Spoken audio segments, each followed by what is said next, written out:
Welcome to Tanuj channel.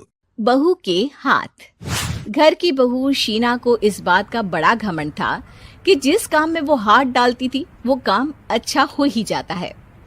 Sheena की हर बात में हाथ का इस्तेमाल जरूर होता था। एक दिन शीना का पति आकाश उससे कहता है, कल जो वो भिंडी बनाई थी ना तुमने, वाह वाह वाह वाह, मजे आ गए।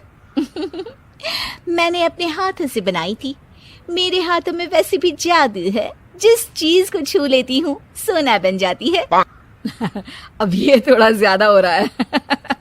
मतलब अगर हर चीज को छू के सोना ही बना देती हो तुम, तो हमारे नाम के पीछे भी अंबानी ही लगा देते हम।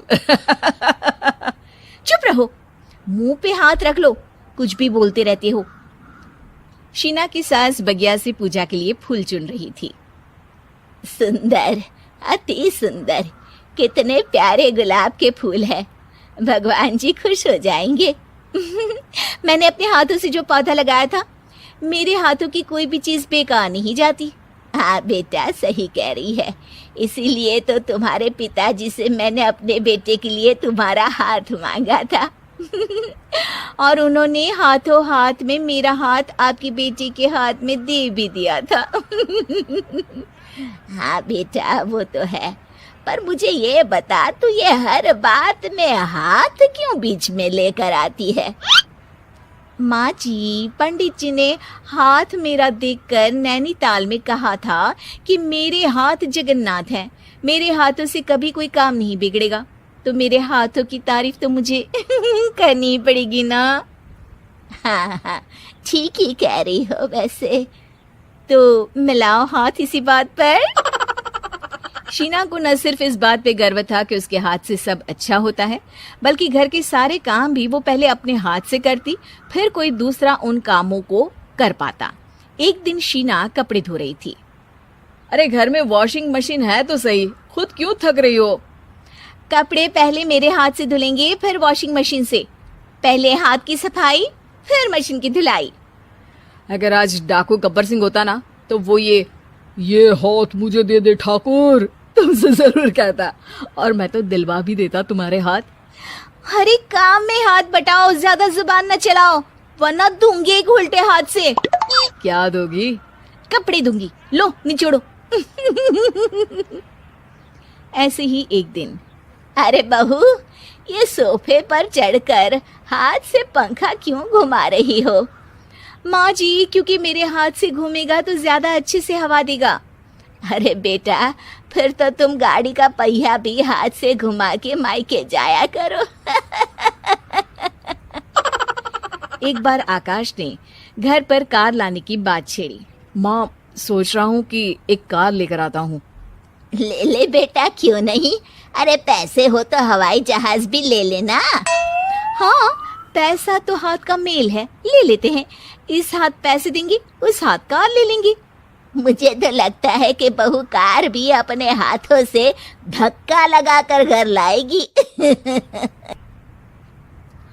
वो तो नहीं करूंगी, लेकिन सबसे पहले स्टीयरिंग पर हाथ मैं ही लगाऊंगी, ताकि गाड़ी का आना शुभ हो। अरे घर ले आने तो दो, फिर हाथ लगा लेना। लेकिन शीना नहीं मानती। अगले दिन ही सब कार लेने जाते हैं। शीना सेल्समैन से कहती है, भैया ये कार बहुत पसंद है, पैक कर दो। अरे ओ भाग्यवान, 2 मीटर कपड़ा नहीं है जो पैक करवा ले, जरा चला कर तो देखने दो।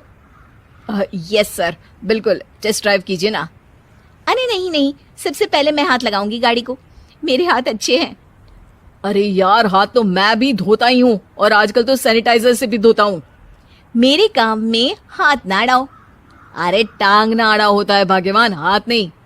शीना ड्राइविंग सीट पर बैठ जाती है और आकाश उसे गाड़ी के फंक्शन समझाता है। देखो शीना, ध्यान रखना, ये है स्टीयरिंग, इससे राइट लेफ्ट जाएंगे।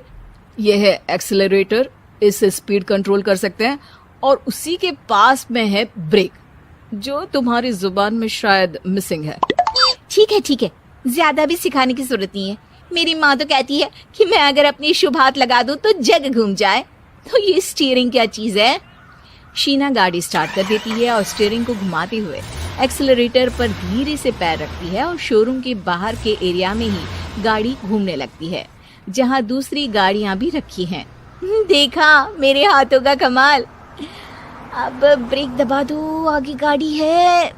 शीना आगे गाड़ी देखकर घबरा जाती है और पाँव गलती से एक्सीलरेटर पर पड़ जाता है। कार आगे खड़ी एक बड़ी गाड़ी में घुस जाती है। दोनों कार से उतरते हैं। सेल्समैन भागते हुए आता है। अरे 7 लाख की गाड़ी खरीदने आए थे और 15 लाख की गाड़ी ठोक दी। Oh my God. आकाश की माँ, आकाश और शीना घबरा जाते हैं। इतना सारा पैसा कहाँ से आएगा? तभी वहाँ मैनेजर भी आ जाता है। पूरा माजरा समझता है। अरे टेंशन मत लीजिए, गाड़ियों का इंश्योरेंस था। आप जो कार लेने आए थे वही खरीद लीजिए। पर मैडम, जब तक आप सीख ना ले तब तक गाड़ी मत चलाइएगा। अभी तो आपने गाड़ी बस ठोकी है, जिसका बीमा भी था, लेकिन सड़क पे चलते हर इंसान का बीमा नहीं होता। अरे मेरे हाथों से छुप भी गया ना तो उसकी जिंदगी बन जाएगी, और अगर चला भी गया तो स्वर्ग ही पाएगा। मैनेजर साहब, मेरे हाथ में कोई दिक्कत नहीं है, वो तो बस पाँव गलत जगह पर चला गया था। शीना की बात सुनकर आकाश अपना सर पीटता है और उसकी सास अपने हाथ से खुद का मुंह छिपा लेती है और मैनेजर हाथ जोड़कर माफी मांग लेता है।